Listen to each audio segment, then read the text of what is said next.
You guys have obviously both been in the franchise for quite a while now, especially you, Simon. So is there a part of you that kind of thinks at the start of each new film, how on earth are we going to top what we did the last time? Always. We always get asked that at the end of it. It's like, we ask each other that. Yeah. How are we going to do another one? You know, after Rogue Nation, we felt like that. After Fallout, we felt like that. But Tom and McHugh are just like, they're never going to sit back and just rest on what they've done before. They always want to push the boundaries, both of them. You know, and so we just have to kind of buckle up and get ready for it. We're just stretching in the background. And does that kind of awe of watching Tom Cruise kind of do these kind of stunts, does that ever wear off, that you're just kind of like, oh, I've seen this all before, or are you still constantly surprised by like seeing him do this stuff? I think sometimes we joke about it. It is jokey. Sometimes you get used to it. It's not sort of you put salt in water, after a while it gets sort of full and it doesn't absorb. It kind of has that. Thank you. Science. Thank you very much. Not just a pretty face. But it has the tendencies sometimes of being that, because we know it, we know the drill. But there's always this underlying excitement, and when it happens, Tom comes with a magic air, a je ne sais quoi, just nothing to describe what it is. And when you're in it, you become a team. It's not him without us. It's us together. Him doing it, us supporting it. We know we're going to do something. We live it. It's wonderful. And on the character level, you know, you as I said, you've played these characters for a while now. Do you still find that you're kind of finding new details, new information about, without going into spoilers, do you like new stuff about the characters each time you play them as well? Yeah, because they grow with each film, you know, and you sort of, everything you did before, you take that forward into the next one, and you channel that into the character. And both Benji and Ilsa have been through a lot, you know. So you can, it's nice, isn't it? To change. Yeah, it's really a privilege as an actor to get to play a character again and again and hone him or her. It's like coming home a bit. You mould into it. You do mould into it. God, we're on fire today. High five. Is there quite a lot of collaboration within Yeah, it that? works Within well. like, do you kind of like bounce off each other in terms of kind of I like love- adding depth and adding layers to the characters? I love to bounce off Rebecca when she lets me.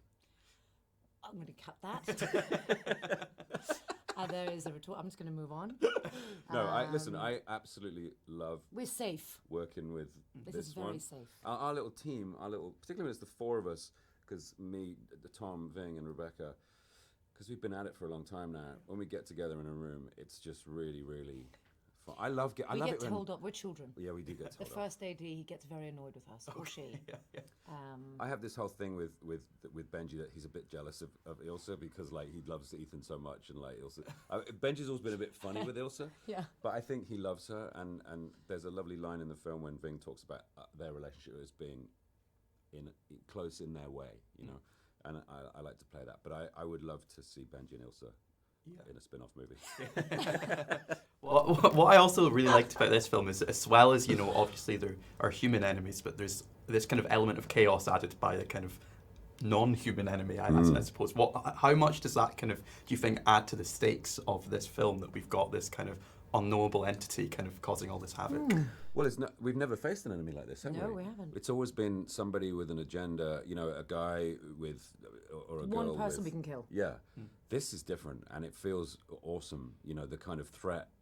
You know, the IMF are all about subterfuge and illusion and masks and setting up situations that aren't real to fool. Well done. Thank you. This is, they're almost their equivalent, their absolute match, if not more so, because it can do all those things and more, so it's kind of scary. Yeah, and then going forward, we've got this is obviously part one. I don't think anyone will feel shortchanged that they're only getting half a film. But No. how's the kind of process of part two? Is that still kind of ongoing? Is that still? I think it's not. I mean, the thing is, it's not half of it. You get to the end of this and you feel completely satisfied. It closes. It doesn't feel like you're left wanting in any way. You know, part two is another thing. You've got to wait and see if, you know, I mean, who knows if we even get there. So. Also, don't you feel, I mean, you've had 17 years, I have had 10. It never stops. Even though we do things in between, we're just waiting for the phone call, and then we activate. Yeah. I mean, The I'm mission. squatting constantly. Huh? I'm constantly squatting in push-up. Just move on. It's the third interview of the day. Keeping the buns tight. Constantly. Constantly. Well, Ready to jump. Rebecca Ferguson, constantly squatting.